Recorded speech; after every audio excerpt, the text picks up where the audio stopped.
bonjour, and welcome to the second lesson. Thank you for continuing to come back to normal life and not Zooming, or now there's hybrid conferences. We are just in person, so courage. Last week we discussed the relations between Egypt and the Levant, and we discussed the empire, the Egyptian empire. And just a little recap, if you want, yes? So when Egypt is referred to as an empire, it's always in relation to the late Bronze Age, yes? To the New Kingdom, roughly the New Kingdom in Egypt. And you can see some of the major publications on this issue of the New Kingdom in Egypt, and you see the discourse, yes? So Ellen Morris, The Architecture of Imperialism, Military Bases and the Evolution of Foreign Policy. Then there are also discussions on the southern side of this empire. The Egyptian empire is not just an empire in Western Asia, it's also an empire in Northern Africa, so in Nubia, yes? So the first colonial empire, Egypt and in Nubia. And lately also the publication by Dokor on the Egyptian network in colonial encounters. So again, all this terminology relates to the New Kingdom era. But then this imperial discourse completely changes, okay? So when we discuss the next period in Egyptian history, the third intermediate period, you will notice already a change of tone. This is already after the empire. So if you look at Aidan Dodson, afterglow of empire. So, you know, nobody thinks of Egypt anymore at this time as an empire. And this is something that I would like to contend with today in my lecture. Okay, because the idea is that Egypt in the third intermediate period is this very fragmented state with different centers of power, that it is weak, and most of all that it is confined to Egypt, and it doesn't have, you know, serious relations with anyone outside of Egypt. And this perceived or alleged confinement is exactly the reason for my personal confusion or bafflement, because I can see a very wide variety of visual, textual, and ideological expressions of Egypt in the Iron Age Southern Levant, and they are quite obviously affected by Egyptian culture. And if this is no longer an empire, then what is it? How do I define, yes, these attestations of intercultural exchanges?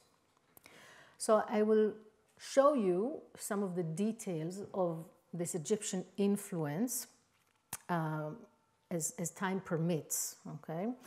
And by no means is this a comprehensive list. It's just to show the variety, okay, of how these things look. So the first period of the Iron Age we discussed last week. I'll just go over it shortly, yes? This is the early Iron Age. This is the 11th or 10th, early 10th century BC. And we have mostly in southwestern Canaan, okay, what is sometimes called Philistia, but in effect is larger than Philistia, because if we talk about Philistia in the Bible, we're talking about the 5 Philistine city-states, Gaza, Ashkelon, Ashdod, Ekron, and Gat. But actually this phenomena is a wider regional from about the Yarkon River to the south. And in this region we see pottery, local pottery, which is inspired by Egyptian motifs, such as the lotus flower that we discussed last week. This lotus flower also appears on bowls that we find in Philistia or in southwest Canaan. We see the Nilotic scenes on the ivories. Again, we saw this example, and we also saw the original, yeah, from Tanis, okay? and the conoid seals, or the multifaceted seals that have iconography of Amun-Re and also the hieroglyphic writing of Amun-Re, but in a very local execution, no doubt. So we talked about this. At the same time, in the coastal areas of Israel, above the Yarkon River, so to the northwest of Israel, we find Egyptian imports. And not just imports, but large pottery storage jars. So this is a standard 65 centimeters, okay? They're all very standardized, which implies some kind of maritime shipping. And this is bigger, this is about 75 centimeters. And they're all stored together, for example, in Tel-Dor, okay? This is just south of Haifa. In Tel Kasile, which is basically where Tel Aviv is, okay? It's where the University of Tel Aviv is, on the same hill. On the banks of the Yarkon River, which goes into the sea in Tel Aviv. So these big jars of Egyptian product, okay? There's no doubt that they come from Egypt. It's very easy to identify the pottery itself, the sherds, as Egyptian. Also, from just looking at them, they are very different than the material that we see in Tel-Dor, in Tel Kasile, the local kind of pottery, ceramics. But also in Tel-Dor, there has been a large project of petrography.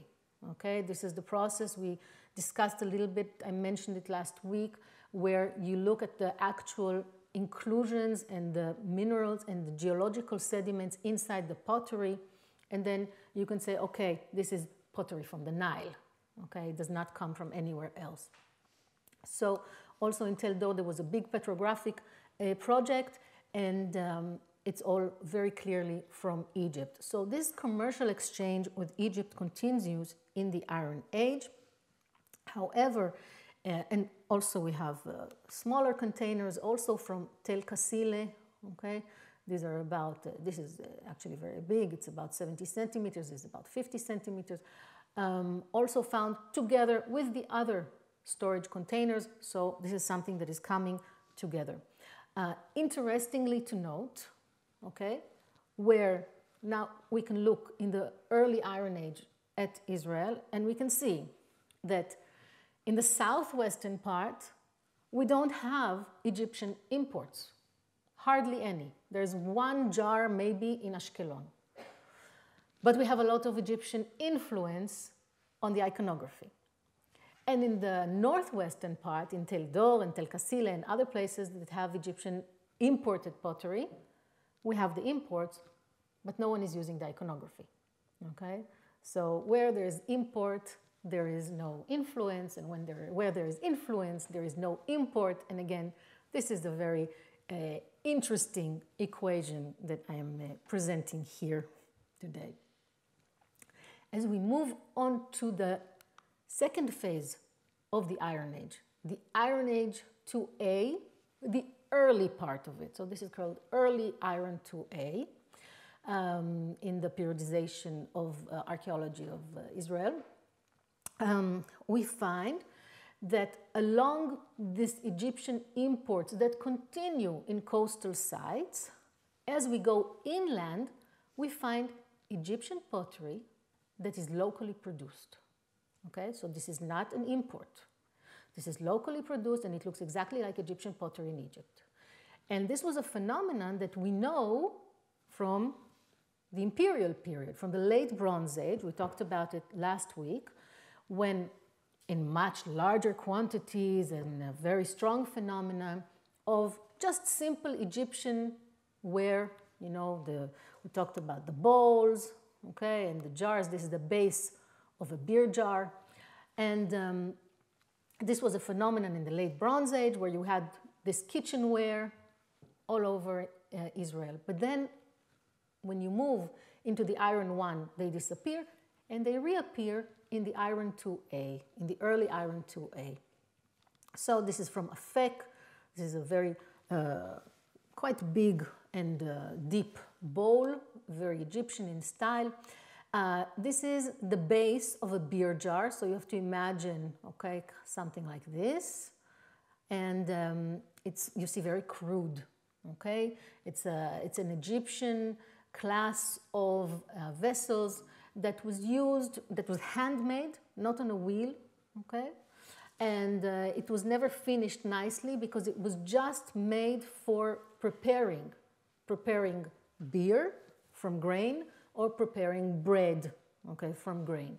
So we find this, of all places, in Tel Massos. Tel Massos is a very important site in the Beersheba Valley, so in the south of the country, okay, in an area that during the previous late Bronze Age, New Kingdom, Egypt, had nothing to do with anyone, okay? People hardly lived there, and the Egyptians definitely did not venture into there. We will talk more about what is Tel Massos and what's happening in the south in our fourth and last lesson. Another thing that we find are those spinning bowls. So spinning bowls, here is a complete profile of the spinning bowl. You see, it has these little handles inside. The handles are used to create threads. So you put all your linen, your flax, inside, you add water, and you start pulling through the handles in order to make a thread, a textile thread. And this is a technique that was already it was invented in Egypt and moved to the Levant already in the previous period, in the late Bronze Age, under imperial rule. And then we had this kind of bowls. This is from Bet Shean. But then, in the Iron Age, we start finding these. This is a piece of a bowl, yes? The sides are missing. We start finding them in the same areas of the Yarkon River and inside the country. And something interesting, because you can say, okay, this is a continuation of a practice that was already introduced during the imperial era to Canaan, and now they are continuing. But something interesting happened. If you see, this and this are different typologically. What do I mean? This has a base, a round base. We call it a ring base, okay? And in the Iron Age, all the spinning bowls have a ring base, okay? Very beautiful. In the late Bronze Age, they do not have a ring base, they have a flat base. Now, this happens contemporaneously in Egypt and in Canaan. So this is a typological development that happens in the Third Intermediate Period in Egypt and in the Iron Age in ancient Israel or Canaan. And so you know that this is not just a local development, it is connected to some kind of technological advancement in Egypt. It's something that is contemporaneous. So in the early Iron Age, we have these additions. And if we have a look for a moment at the map of how this Egyptian pottery is found in Iron Age southern Levant, so you can see the red dots, yeah? So let's start with the yellow dots. The yellow dots are just the places where we found Egyptian pottery in the Iron Age 1. And then the red dots are also in the Iron Age 2, okay? We see in Tel Massos, also in Tel Esdar, a small site next to it, both in the Beersheba Valley, Afek and Gezer in the central Shefela, and also Achziv, Atlit, and Indor. Of course, it also continues into the Iron Age. And maybe as a continuation of this phenomenon here in the Beersheba Valley, also in Kadesh Barnea, which is, you know, Sinai, the end of the Negev, but now, of course, it's not under Israel's sovereignty. It was excavated when Sinai was under Israeli rule, and afterwards, it was all the material was returned to the Egyptians in the peace agreements, but it was published, so we have the data. Just have a look at this for a moment, because if you open one of the classical books on pottery of the Holy Land by Ruth Amiran, okay, which is really like the Bible of pottery for any archaeologist working in the southern Levant, then you will see there that there is no Egyptian pottery in the Iron Age in Israel. Okay, so this is something that we as archaeologists believe for a long time because this is what we were taught. And then following my research, but also other people, we realized that we now have a nice map, not a lot of pottery, but some. And it is because this book of Ruth Amiran did not have Egyptian pottery in it that many items were not identified as Egyptian in the original excavations. So for example, the bowl that I found in Gezer was not identified in the publication. In the publication, it was written unidentified. Okay? They did not have what to compare it with, because you open Ruth Amiran and you say there's no Egyptian pottery in Israel in the Iron Age, so you don't find it. So this is just to show how paradigms change and how they shift. And now we have really all the parallels. So I start getting phone calls, you know, from someone, Sam Wolf, who is excavating in Shuni, a very small burial cave. And he calls me up and he says, well, you know, I remember you showed these bowls. I have a bowl here that looks like it. You know, probably it's Egyptian. I go and see it. I say, yeah, it's Egyptian, you know. Okay. So this is how things change and research advances. Okay, moving on to the late. This was the early Iron 2A. We are going into the late Iron 2A to the 9th and 8th centuries before Christ. And here we have a very interesting phenomena which would require a lesson of its own or even a seminar of its own. Okay, the ivories of Samaria found in a royal context in Samaria, the capital of ancient Israel. And this is a collection, an assemblage of many pieces, small, large. Some of them are inlays, some of them are parts of furniture, some of them are little statuettes. And most of them are in this style, which is heavily influenced by Egyptian and or Phoenician Egyptian, okay? And this is why I said that this could be the topic of a whole seminar, because when you look at this, of course you see the lotus flower, okay? And above it, you see the child. And this is a child according to Egyptian iconography because he is naked. And this is how in Egyptian conventions you say that this is a child, and because he has his finger in his mouth, okay? So this is how we know a child in Egyptian iconography.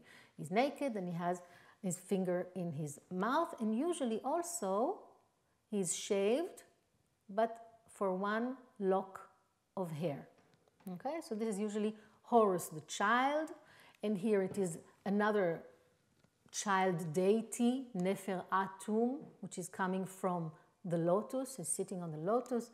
Everything about this is Egyptian, the attributes that the deity is holding, the crown on the head, the special crown. But, so if I didn't know anything about Phoenicia, I would look at it and say, okay, this is Egyptian. But then we go to Phoenician ivories and we see that there is this kind of iconographical language that is used in Byblos, in Phoenicia, and we have these ivories there, and it's actually even wider phenomenon that even goes to Mesopotamia. But following some work that was done by Christoph Uhlinger and Soter, we can say today that Samaria had its own workshop of ivories. So the ivories that were produced in Samaria are slightly different than the ones that were produced in Phoenicia and elsewhere. And so this resurfaces the question of the Phoenician or Egyptian influence on this type of artifact. Whatever the result may be, and I don't think that anyone can at this point in time give a concrete decision, okay, whether it's this Phoenician or Egyptian influence. It is the Egyptian world, it is the Egyptian visual language, okay, that is also ruling in Phoenicia and is also ruling in Samaria. And the fact that we have two different interpretations of this visual language, one in Byblos and one in Samaria, can tell us that this is an Egyptian or language that is being reinterpreted in different places of the world. It's an Egyptian idea, it's an Egyptian culture, it's an Egyptian cultic figure which is being reshaped in different parts of the world. So that's it. The other thing that sort of relates to the question that I just asked, are the ivories more Egyptian or more Phoenician, is the appearance of hieratic numerals on the ostraca in Samaria and also in other places in Israel. So ostraca are those little bits and sherds. I'm afraid I don't have a picture here, but yes, this is the note of the ancient world. Yes, if you want to write a little note to someone, you just take a piece of broken pottery and you use some ink and you write, okay, this and this gave me 2 camels on the day of this and that. Thank you, this is your receipt. And they were really mainly used for commercial exchanges. And then when you look at the numbers, and this is a work done by Römer in his PhD, you see that the script is, of course, local, it's Hebrew, but the numerals are using the Egyptian hieratic system. Hieratic is the shorthand of Egyptian. And at the same time in Phoenicia, we have different hieratic numbers that are being used, okay? The Phoenicians. So there is kind of a, you know, why am I using the numbers that are used in Egypt and not in Phoenicia? Maybe because I am more influenced by this Egyptian world. Okay. Some things appear all the road, from iron 1 to iron 2, okay? They're not so exact that I can say only iron 1, only iron 2. For example, these post-Ramesside seals, okay? We discussed them also in the previous lesson. I said they appear in southwest Canaan, but they also appear in other places of the country and eventually all over the eastern Mediterranean. Okay, so they are seals that there is also a kind of disagreement about their place of production. So this is why I say peut-être un peu de production locale. They are very Egyptian, but some of them have also Canaanite iconography. So perhaps it's a bit of both, okay, like usually when we have in Egypt.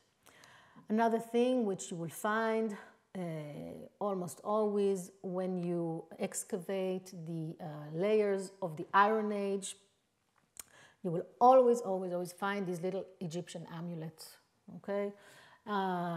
This is Pataikos, and this is the Isis nursing the baby Horus. But we have also just women deities, figurines that could be either Isis, they could be Mut, and of course the Wadjet eye and the Bes figurines and the little amulets if you want. There is a very big catalog by Ehrman. I will upload the bibliography to the site of the Collège later on, and you can see we are now at 4 volumes. There will be more, and it's a lot of material. And this has always been this question, okay, we have these Iron Age, Israelite, Judahite sites. What are all these Egyptian deities doing there, okay? All these amulets. And I hope we can get to a little bit of an answer to that by the end of this lesson today. And another very important aspect of the late Iron Age, Iron 2B and iron 2C. So this is the 8th and the 7th centuries before Christ. Is the ceilings that we find. We have quite a few Egyptian motifs that we find either on pottery, big jars like this one. So you see they have 4, there's another handle on the other side. So they have 4 handles because they're very big jars and you don't want to break them when you take them up. And the handles are very usually stamped. They're usually stamped with what is called lamelech, to the king, okay, of the king, but we'll see that in a moment. Before that, I want to say something about the lesser known stamps of the horse, which Stefan Munger has shown that it is an Egyptian original that is being used here in Judah especially.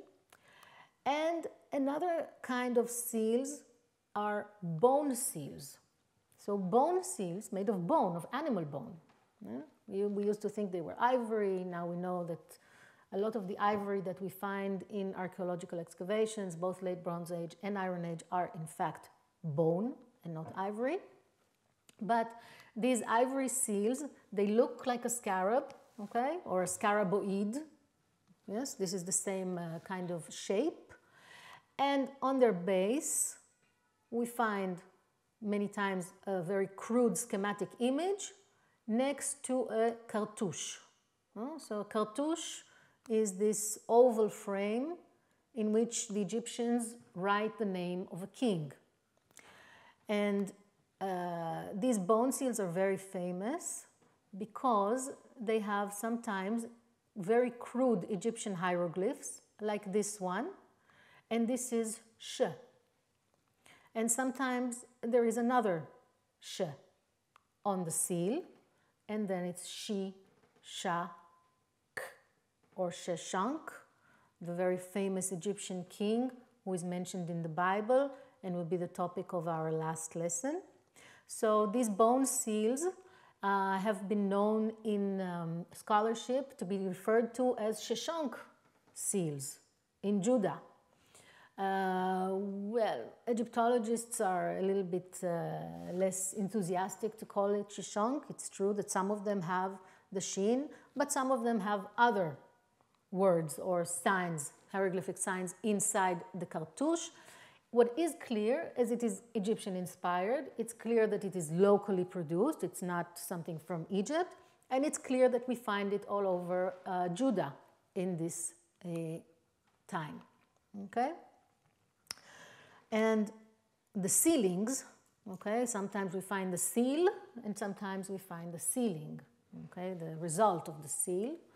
So of course this is a very famous sealing of the Judahite king, Hezekiah, and found in the city of David.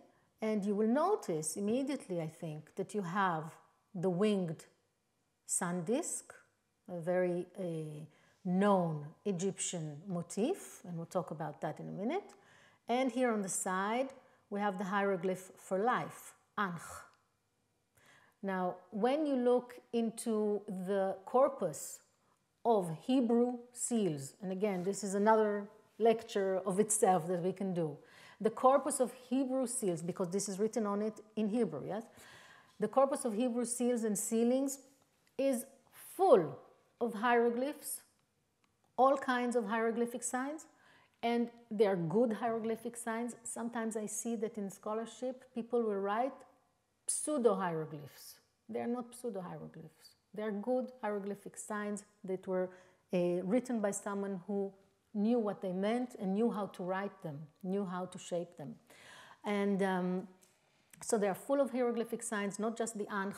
Of course, the problem with this corpus of West Semitic Hebrew seals is that most of them come from the antiquities market, and only very few come from an excavation. This one came from an excavation, the city of David. So this was a good break. This was a lucky break, because if I see this coming from the city of David, then I know that many other seals that have hieroglyphic signs on them are comparable to this, okay? So not all of them should be considered as fakes, but we have to consider them very carefully, of course. Now we go to the big issue of sealings on pottery.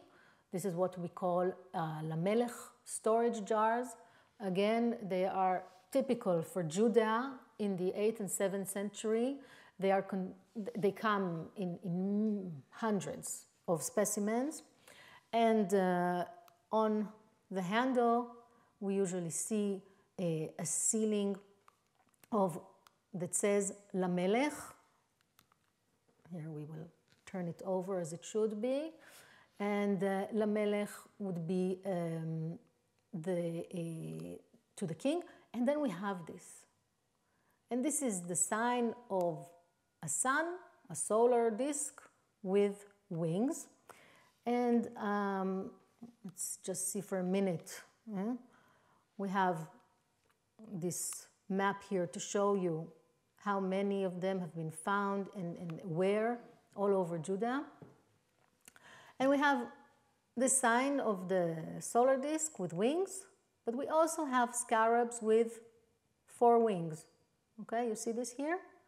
It's a scarab. It has 2 wings facing upwards and 2 wings facing downwards. So we have a few symbols on this iconography of those storage jars that go to the king.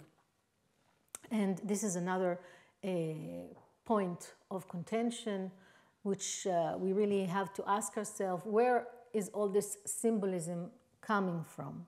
Talai Ornan, a specialist in iconography of the ancient Near East, wrote an article that, in her opinion, this comes from the Mesopotamian world. And this has been already part of the iconography of the Levant already from earlier times, from the late Bronze Age, possibly even the Middle Bronze Age. And so she sees this as a continuation of this iconography. Of course, there's also the 4-winged scarab, which we should find something else for. And when you look at the Hezekiah seal of this solar disk with the wings, this is, for me, a different, but very clear Behedet, the sign of the Horus of Edfu, which appears almost on every Egyptian stela from the late Bronze New Kingdom and Iron Age, and also appears in different kinds of ways on scarabs. Here, for example, this is the scarab from Egypt. We see the beetle with the wings. So we have here a kind of mystery. Where is this really coming from, this influence on the Judahite seals? Is it Egyptian? Is it Assyrian? And, well, I can maybe talk about this a little bit more later. But I'm sure that we can agree that there is some of both. And at the end, there's also the hieroglyphs. So the symbolic language on this seal, for example, for me, is Egyptian, because it has the hieroglyphs, and as do many other Hebrew seals. Okay, so this was a little bit on the details, yes? What do we see? What do we expect to see in Iron Age Israel? And now we can come back to the question of what does it mean? How to give a framework to understand all these little bits and pieces of Egyptian culture. And by the way, I haven't even discussed beyond Israel, yes? Because, okay, not an empire, then what is it, okay? We have in Jordan, we have a continuation of these Egyptian anthropoid coffins. We have also in Jordan this stela from Balua, which uses a kind of combination of Egyptian iconography, deity iconography, and maybe something more local in the iconography. And of course, we have in Byblos the statues of Egyptian kings of the 22nd dynasty.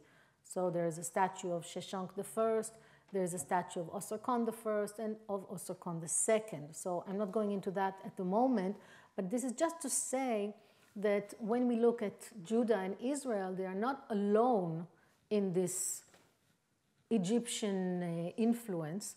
They're also surrounded by it.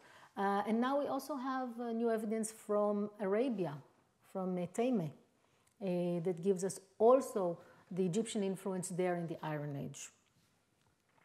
Okay, and in passing, maybe I should also mention that the Bible, yes, Egypt had also a huge impact on the Hebrew Bible, and this is something that we will talk more about in the next lesson, which will be devoted to this.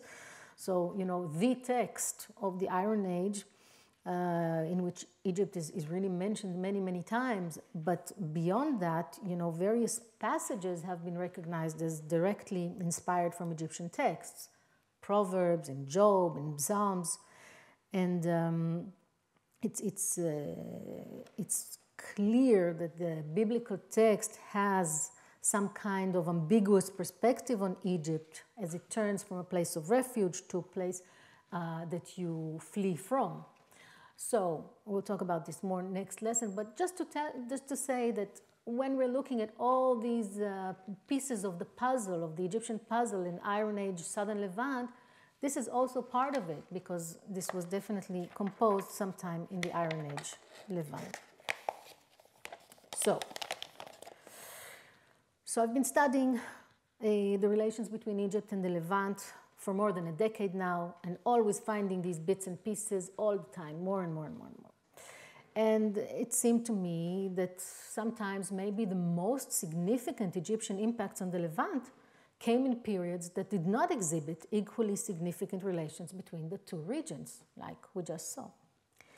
And we talked a little bit about this, that some have considered these kind of influences as post-colonial responses, and some as the result of officials and craftsmen that stayed in the Levant after the empire, for example.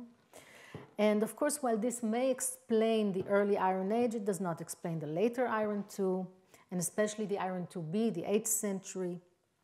This was supposed to be the Assyrian century, the 8th century.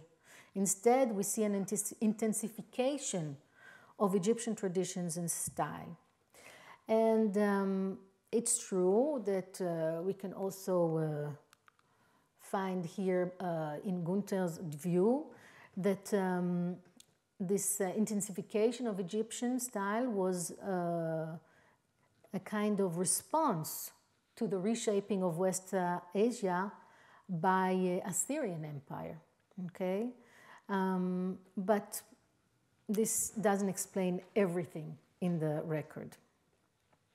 And we also have the Phoenician examples, yes, where contemporaneous similarities of craft, technology, and motifs may be explained by the mobility of craftsmen or of Phoenicians in Egypt, but this doesn't explain this phenomenon in other non-Phoenician areas, such as Israel and Jordan.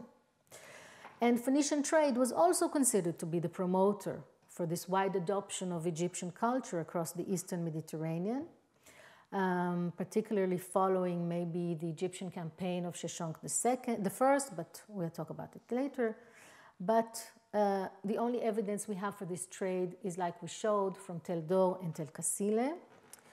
And this is again more relevant for the Iron I and the early Iron IIA, and less relevant for the later phases, especially the 8th century. And so none of these models can really explain the Egyptian influence on the royal iconography in Israel and Judah, and on the Egyptianized culture of northern Jordan, for example, or the Arabian Peninsula. So I'm seeking for a different model of interaction. And I started to think what it means to be an empire. Does it necessitate an actual territorial occupation? So in their book Sensation from 2000, authors Michael Hart and Antonio Negri redefine empire in its modern virtual state as a new form of sovereignty that emerged after the Second World War and in fact rules over major parts of the world through supranatural organizations. It relies on a few conditions: a globalized community, and creates an impact that is not only economic one, but also a cultural one. Cultural imperialism in this modern sense is usually considered with regard to the United States, and on that the book was of course written, and on the cultural impact of the United States on the world. America has become an idea, a fantastical place that some parts of the world look at and draw their concepts from. It is usually thought that these ideas spread through popular media. First the film industry, then the television, and finally the internet and social media. There's no doubt that this is a new concept. But several occasions of what I like to call quasi-empire, empire in the sense of Hart and Negri. So several occasions of quasi-empire have been known to occur in earlier history. Because cultural imperialism does not need modern media in order to exist. For example, before the Age of America, certain parts of the world regarded French culture as the ultimate manifestation of Western civilization. In 19th century and early 20th century, in Romania, for example, children were sent to local French grammar schools so that they can be versed in sophisticated culture. The Francophone culture of Romania presents an interesting case of cultural imperialism, as Romanian intellectuals sought to define their identity not only as Western European, but also as not Ottoman and not Serbian. So what France was to Eastern Europe before the mass communication revolution, America is to large parts of the present globe. French people excluded. I hope so.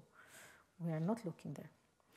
It is my contention that similar phenomena, albeit in smaller scales and only partially fulfilled, occurred in the ancient world in areas and eras that created similar conditions. The southern Levant, between the end of the Egyptian hegemony and the beginning of the Persian one, was such a time.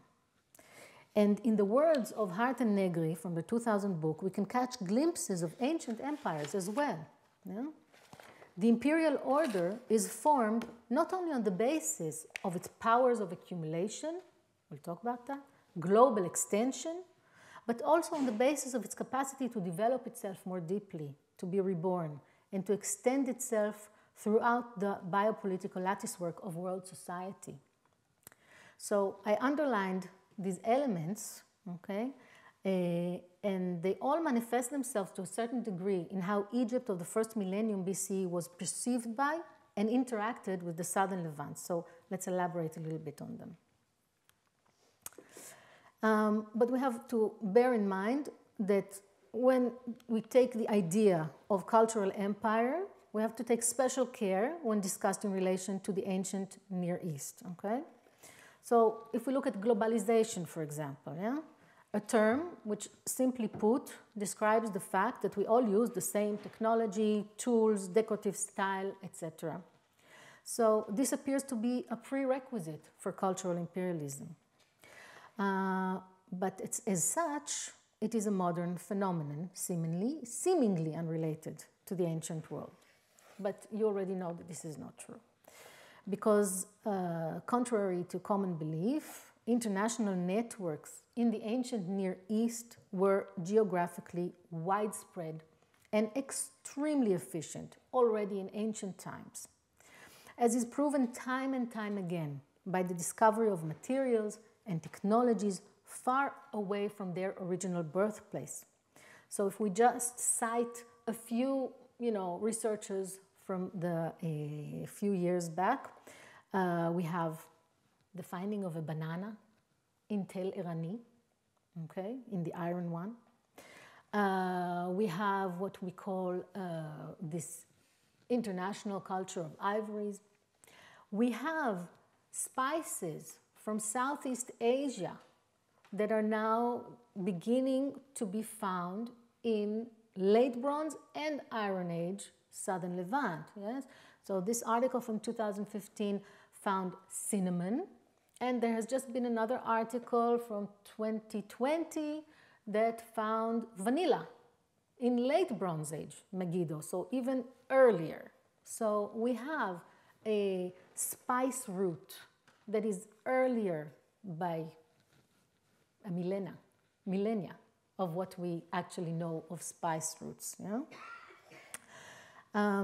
We have copper from Feinan, which was found in Greece, okay?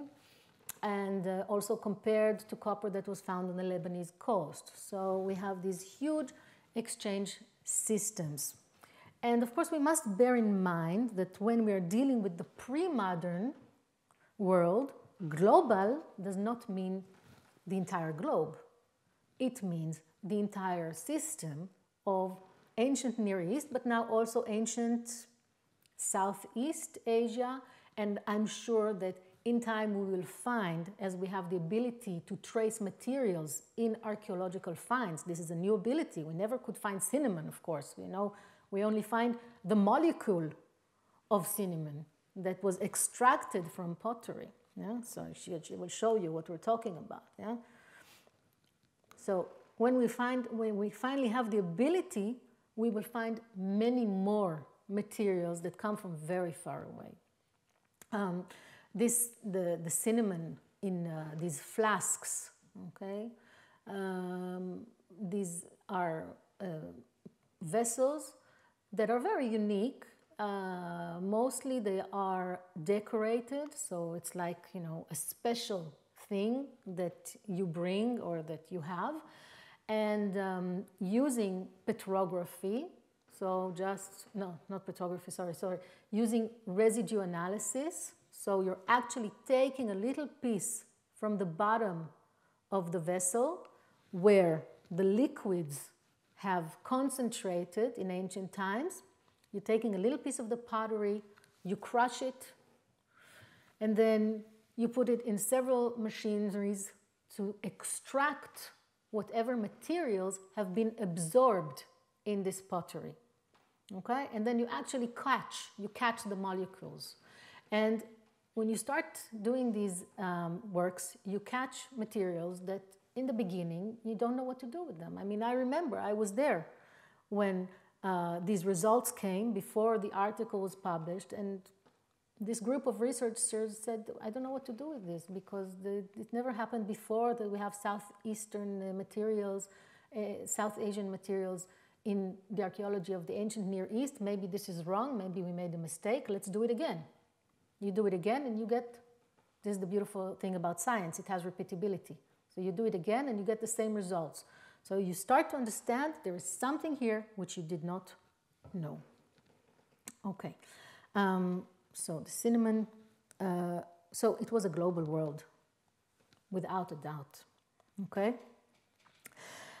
For the people of the southern Levant, Egypt was not some exotic faraway land of wonders, but a real place from which they met people and commodities. There was a lot of commodities between Egypt and the Levant, which we don't always see in the archaeological record, okay? So Nile fish, we see now in the archaeological record, and the materials of ivories, the raw materials, we find them, and exotic animals, which we read about in the Assyrian annals, for example, and equids also. We read about equids from Egypt in the records of the northern Levant. But of course, there was also papyrus, and there was also flax, linen, yeah? And incense and gold, and these things will not remain for us to see. And on the other hand, things that were going from the Levant to Egypt, and we see it in the textual record. This is wine and oil and grains, okay? Egypt was dependent on the inundation of the Nile for the grains. Okay, this could happen or this could not happen. Sometimes it didn't happen and there was a drought and everyone knows about this. In the valleys, in the Jezreel Valley, for example, Egypt had lands during the late Bronze Age that produced grains. It was a more dependable supply of grains, and Egypt needed that always. Incense that was made of non-African materials, and so forth and so forth. Bitumen that was used in large quantities for the coffins, okay, for the whole mummification and coffin industries in Egypt. And of course wood that was coming from Byblos, because wood in Egypt is something small and desert-like, and you can't do beautiful things from it if you like. And just a word about fish bones, yeah? Nile perch, Lates niloticus in its Latin way of speaking, was found all over the Near East, the ancient Near East, in the late Bronze, but also in the Iron Age. Now we know that it even intensified during the Iron Age, and there are quite a few researchers that were done on that.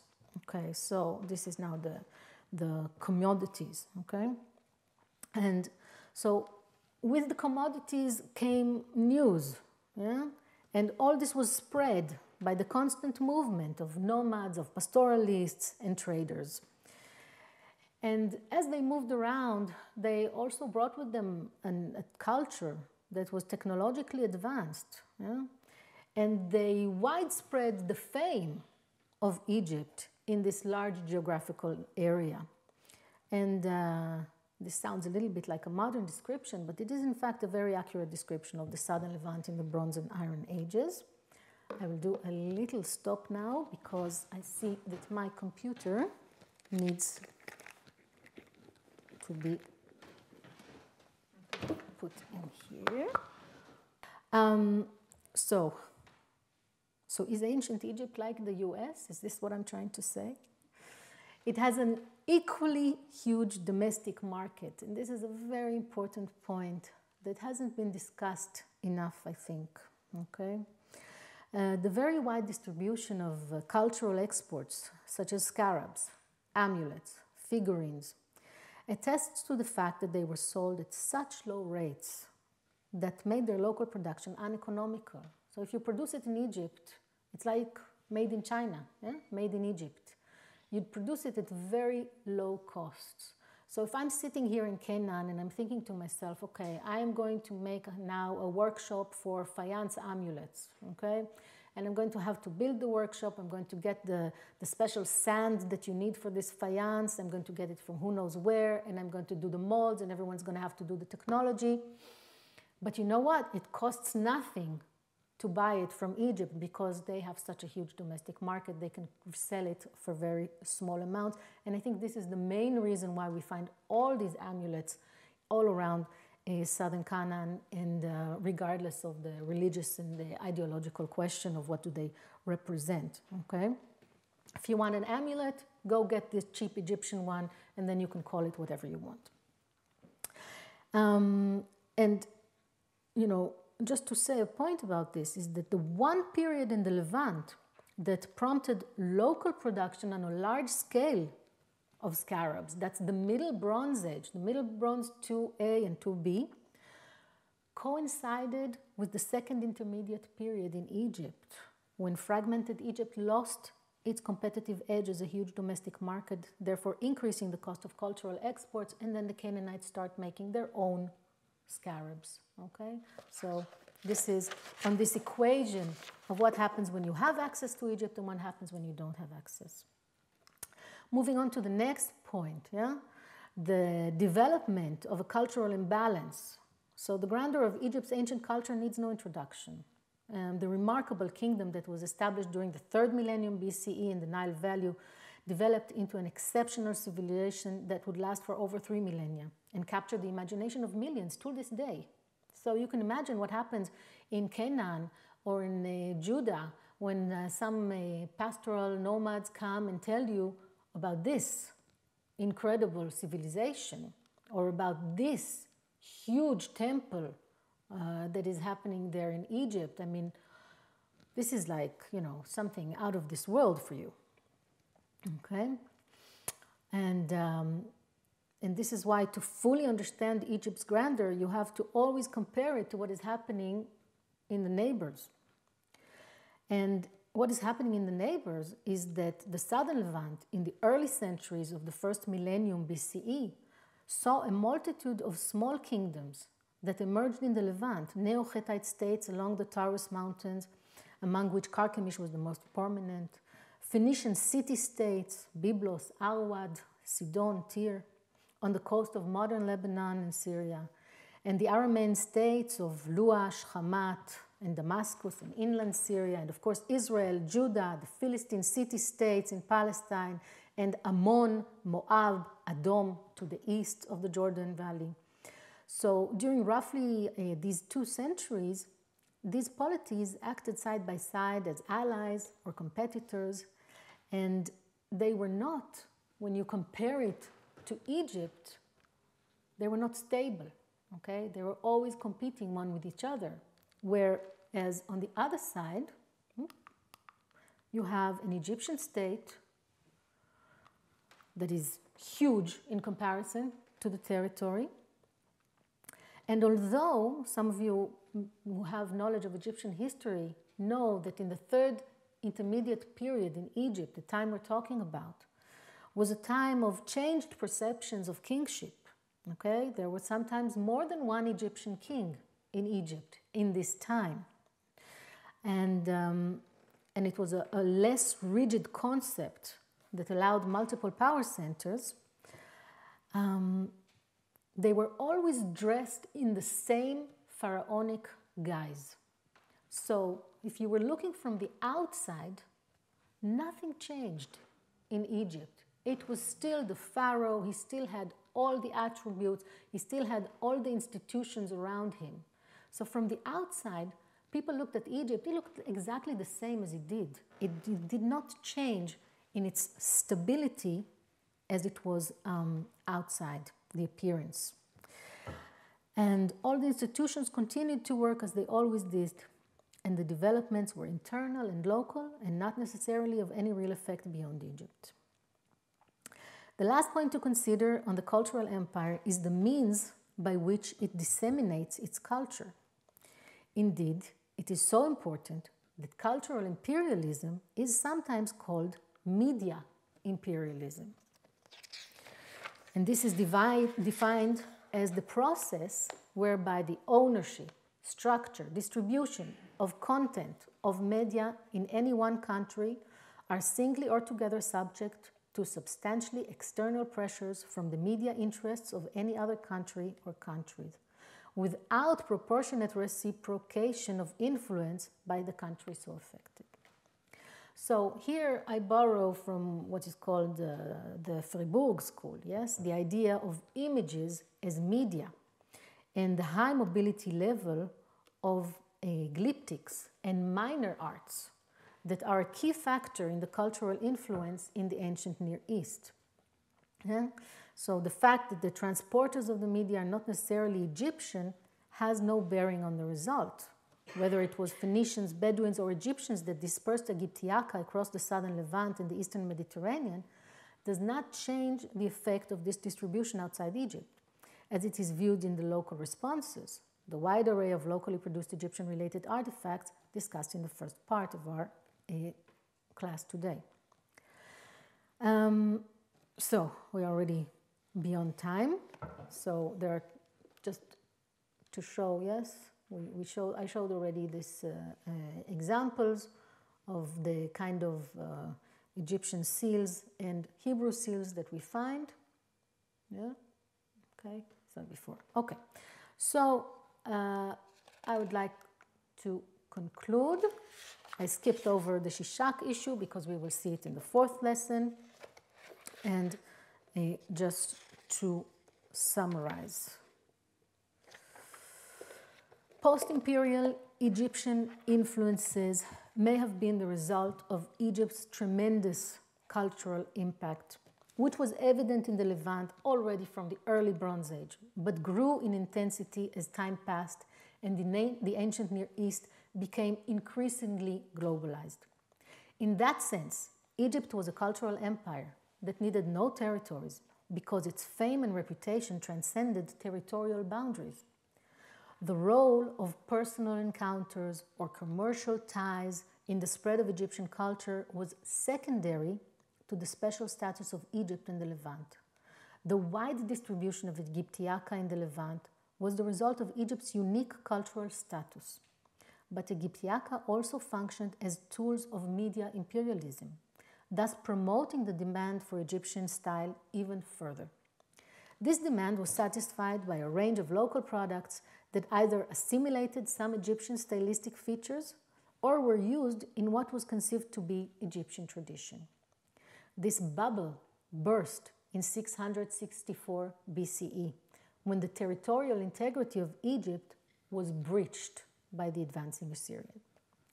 It is under this model that the Egyptian aspects in the Levant should be understood and analyzed, not a mere product of commercial exchange, not of just Egyptian interventions, but as the outcome of an extended fascination with the wonders of Egypt, a fascination that would endure for many centuries to come. Egyptian civilization surpassed its surrounding in all aspects for 3 millennia, building enormous monuments, reigning over the natural wilderness of the Nile, conquering death with cult and magic. It was a place exotic as it was miraculous. The eyes of the entire ancient Near East were turned towards Egypt, not to stand in the shadow of Pharaoh, but to bathe in its light. Thank you very much.